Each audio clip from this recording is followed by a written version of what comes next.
이번 시간에는 성공하려면 확신에 찬 말을 하는 습관을 들여야 된다는 제목으로 말씀을 전합니다. 한마디로 확신에 찬 말을 하는 습관이 자신을 성공하게 한다는 것입니다. 우리는 모든 사람을 사랑하며 따뜻한 시선을 가지고 대할 때 이 세상에 존재하는 기쁨을 발견할 수 있습니다. 우리가 마음과 가치관을 바꿀 때 우리의 삶을 바꿀 수 있습니다. 우리는 따뜻하고 포근한 사람, 경건한 사람보다는 사람의 마음에 따뜻하게 해주는 사람이 되어야 됩니다. 영적으로 성장한 사람에서 사람들 편안하게 대해줍니다. 우리가 종교적이고 정제적이고 가르치려는 자세를 대하면 사람들은 마음의 문을 닫을 것입니다. 저도 과거에 뭐 모를 때 복음 전한다고 하며 얼마나 가르치려고 했는지 지금도 가끔 실수를 할 때도 있지만 그럴 때마다 너무 부끄러워 반성을 하기도 합니다. 우리는 상대를 가르치기 전에 먼저 그 사람의 친구가 되는 것이 필요합니다. 우리가 따뜻한 사람이 될 때 우리는 이 세상의 삶이 고독하지 않게 될 것이고 우리는 사람의 마음을 알며 사람의 마음을 얻을 수가 있는 것입니다. 밝은 미래로 나아가려면 먼저 우리의 시각과 생각부터 바꿉시다. 의심이 아니라 믿음을 품어야 되는데 모든 것이 우리의 시각과 생각에 달려 있습니다. 믿음의 눈으로 보면 보이지 않는 세계에서 하나님이 우리를 위해 일하고 계시는 것을 깨닫게 되고 보게 됩니다. 믿음의 눈을 통해 보이지 않는 초자연적인 세계를 봐야 됩니다. 분명히 고난이 기쁨과 평화에 바뀌는 광경이 눈에 들어올 것입니다. 하나님이 창조하신 그대로 자신을 사랑하고 자신을 남과 비교하지 말고 하나님이 만들어주신 그대로 만족하는 법을 배워야 됩니다. 남의 것을 탐내지 말고 자신이 주어진 것에 만족하며 감사하며 살아야 됩니다. 남을 모병하려고 애쓰지 말고 하나님이 창조하신 그대로 모습을 가지고 최선을 다해 주님을 위해 살아야 됩니다. 그래야지 1인자가 되는 것입니다. 남이 내 뜻대로 내 뜻에 맞지 않는다고 화를 또 내지 말고 우리 각자 하나님이 창조하신 모습 그대로 서로를 인정해 줘야 됩니다. 많은 사람들이 만족하지 못하는 주된 이유는 남과 비교하기 때문입니다. 사단이 노리는 표적은 우리 생각입니다. 사단은 우리의 생각을 통제하고 조정함으로써 우리 인생 전체를 자기 마음대로 주무를 수가 있습니다. 부정적인 생각에 빠질수록 부정적인 사람이 되고 부정적인 시각에 머무르는 우리는 부정적인 삶에서 영원히 벗어날 수가 없습니다. 항상 긍정적이고 기쁜 생각을 하면 그런 사람이 되어가고 우리 주위에 행복하고 긍정적인 사람이 모여드는 것입니다. 부정적인 생각을 마귀가 심어주고 떠오르게 하기 때문에 그 순간순간마다 대적하고 자아를 십자가 못 박아야 됩니다. 인생과 실패는 우리 마음에서 비롯하여 우리 마음이 어디에 가느냐에 따라서 우리 미래가 결정됩니다. 우리가 아플 때는 그것을 인정하고 우리 생각을 치료하고자 하시는 하나님께 향해야 되는 것입니다. 몸을 고칠 수 있다고 생각하지 않는 한 병만은 사라지지 않습니다. 그렇기 때문에 아픈 성도는 하나님께서 내 병을 반드시 치료해 주실 거야 하고 믿고 입술을 선포하고 행동하고 믿음으로 행해야 되는 것입니다. 하나님께서 상황을 바로잡아 주실 능력이 있음을 믿지 않으면 하나님의 능력을 발휘하지 않으십니다. 기적의 역사가 일어나지 않습니다. 우리의 삶은 우리를 지배하고 있는 생각을 따라간다고 합니다. 우리가 마음을 바꾸면 하나님은 우리의 삶을 바꿔주십니다. 걱정하고 분노하고 절망하는 것은 승리를 주시려는 하나님의 방해를 하는 건 일입니다. 하나님은 믿음 있는 곳에 역사하십니다. 우리가 하나님을 신뢰할 때 하나님은 대신 싸워주십니다. 많은 사람이 부정적인 말을 함으로 실패의 삶을 삽니다. 말은 씨앗과 비슷해서 입 밖으로 나온 말은 우리의 무의식 속에 심어져 생명력을 얻습니다. 각인된다는 얘기예요. 그리고 뿌리를 내리고 자라서 그 내용과 똑같은 열매를 맺습니다. 마음 안에 각인이 됐기 때문에 우리가 긍정적인 말하면 우리의 삶은 긍정적인 방향으로 펼쳐짐을 잊지 마시기를 바랍니다. 부정적인 말은 당장은 모르지만 분명히 부정적인 결과를 낳게 됩니다. 패배와 실패를 말하면 승리의 삶을 살려고 애써봤자 아무 소용이 없습니다. 뿌린 대로 수확한다는 것을 기억하고 이제부터는 열심히 선의 씨앗을 심어 아름다운 열매를 추수하십시다.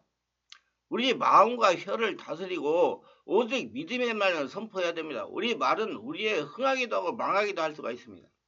귀신이 들어오게도 하고 나가게 할 수도 있다는 얘기야. 부정적인 말을 삼가는데 그치지 말고 적극적으로 긍정적인 말을 해야 되며 사용해야 되며 사랑과 인정의 포용, 격려의 말하고 말로써 아이들의 삶의 복을 불어줘야 됩니다. 일단 내뱉은 말은 살아 움직이는 능력이 있기에 되도록 남을 축복하는 말을 많이 하세요. 과거의 상처와 고통을 털어버리고 우리에게 잘못한 사람을 용서하며 무엇보다도 우리 자신이 저지른 실수를 용서해야 되는 것입니다. 내면 깊숙이 원망 쓴뿌리를 제거하지 않는 한 행복이 찾아오지 않습니다. 용서야말로 우리가 원망이라는 독에서 벗어날 수가 있는 열쇠입니다. 우리가 상처를 준 사람을 용서하고 우리를 부당하게 대한 사람을 용서하고 배반한 사람을 용서해야 됩니다. 상처 준 사람을 용서해야 내가 지옥 같은 감옥에서 벗어날 수가 있습니다. 주님께서도 마태복음 6장 14, 15절에서 너희가 사람의 과실을 용서하면 너희 천부께서도 너희 과실을 용서하시려니와 너희가 사람의 과실을 용서하지 아니하면 너희 아버지께서도 너희 과실을 용서하지 아니하시라고 말씀을 하셨습니다. 용서는 다른 누구를 위한 것이 아닌 우리 자신 나를 위한 것입니다. 과거의 앙금을 날려버리고 마음의 독을 뽑아낼 때 우리 기도는 더 빨리 응답이 될 것입니다. 우리가 항상 용서의 손길을 펼치고 사랑으로 악을 갚을 때가 되면 하나님은 좋은 것으로 100배, 60배, 30배로 갚아주실 것입니다. 이 세상은 천국 가기 위해 준비하는 장소의 광야의 삶입니다. 근데 저는 천국, 영원한 천국 가는 것이지 이 땅에서도 천국을 누려야 된다고 항상 강조를 합니다. 영적 광야의 삶 속에서 실수하고 쓰러지고 넘어지고 죄를 범하는 데 시간을 사용하면 안 됩니다. 우리가 저지른 잘못에 얽매이기 시작하면 결국 자신만 파멸합니다. 우리는 용감하게 주님의 십자가를 바라보고 잘못을 인정하고 용서를 구한 다음에 앞으로 나가야 되면 예수를 듣고 예수를 살아야 된다는 얘기예요.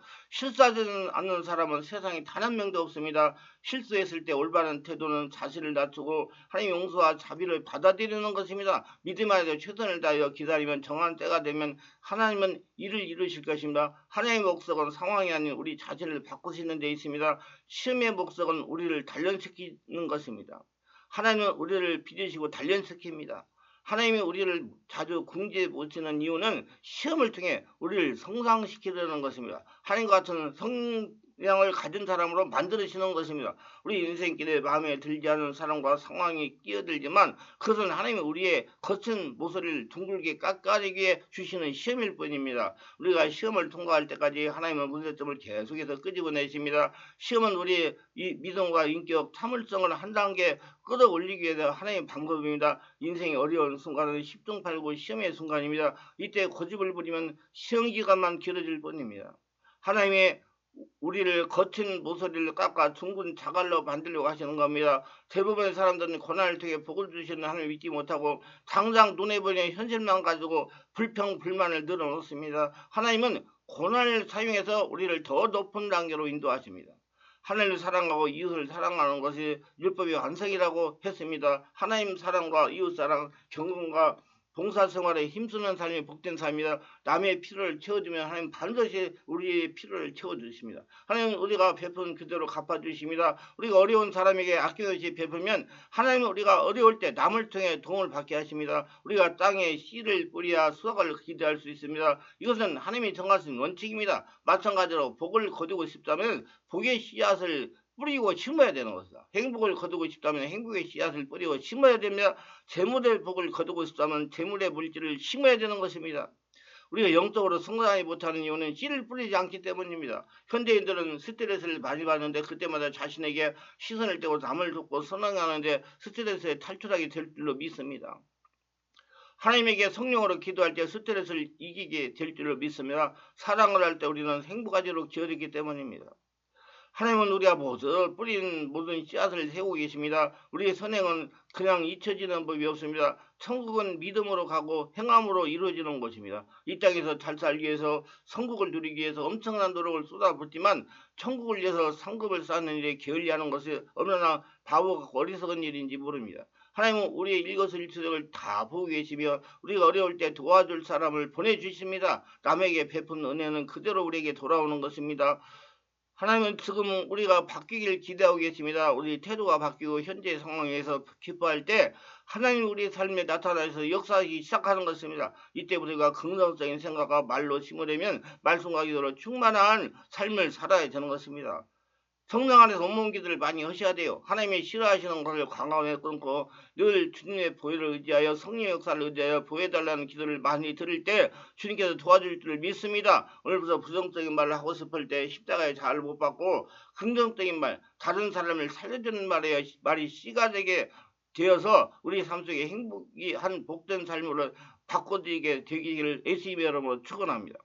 담대한 선포기도로 귀신을 떠나보낸 간증의 얘기입니다. 전북 익산에서 8년 동안 오실경과 어깨 통증으로 고생하다가 치유받은 목사님의 말씀입니다. 이 목사님은 우리 충만한 교회 치유의 능력을 받게 오셨습니다. 하루가 지나고 이틀이 지났습니다. 3일째 되는 날 내가 오실경이나 근육통으로 고생하는 분이 있으면 앞으로 나오라고 그랬습니다. 그랬더니 이분이 손을 들고 앞으로 나왔습니다. 나와서 저에게 이렇게 말했습니다. 목사님, 저는 8년 동안 오신거와 어깨 통증으로 오른팔을 사용하지 못합니다. 그래서 제가 성령께서 이 시간에 고쳐주실 것입니다. 그랬더니 이분이 비웃는 겁니다. 8년 동안 이 방법 저 방법을 다 사용해도 낫지 않았는데 어떻게 금방 치유가 되느냐는 겁니다. 내가 아무 소리도 하지 않고 어디가 아프냐고 하니까 오른손 팔이라는 겁니다. 그래서 내가 어깨에 손을 얹고 재니까 아 하면서 고성을 질렀습니다.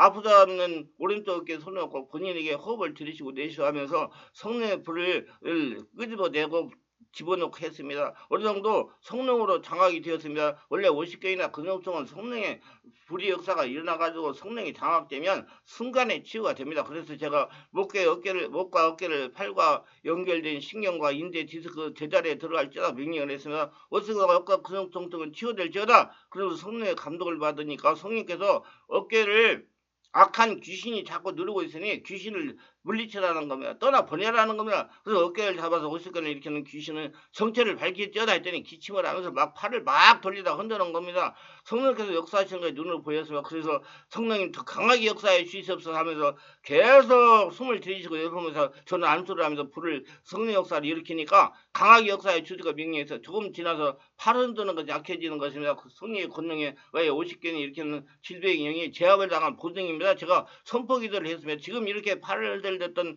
더러운 질병의 귀신은 떠나갈지어다 하니까 기침을 사정없이 한동안 했습니다.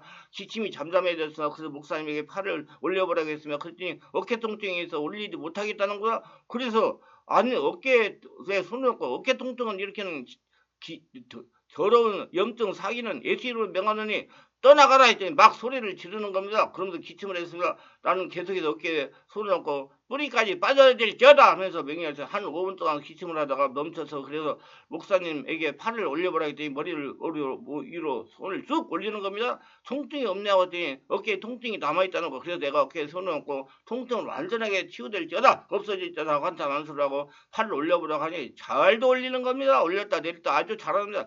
8년 동안 고생하던 오실과 어깨 통증이 단 10분 만에 치유가 된 겁니다. 이렇게 믿음의 말을 통한 선포기를 통한 축기는 오시경과 어깨 통증도 치유합니다. 말씀이 유익하자면 구독, 좋아요, 알림 설정을 부탁합니다. 감사합니다.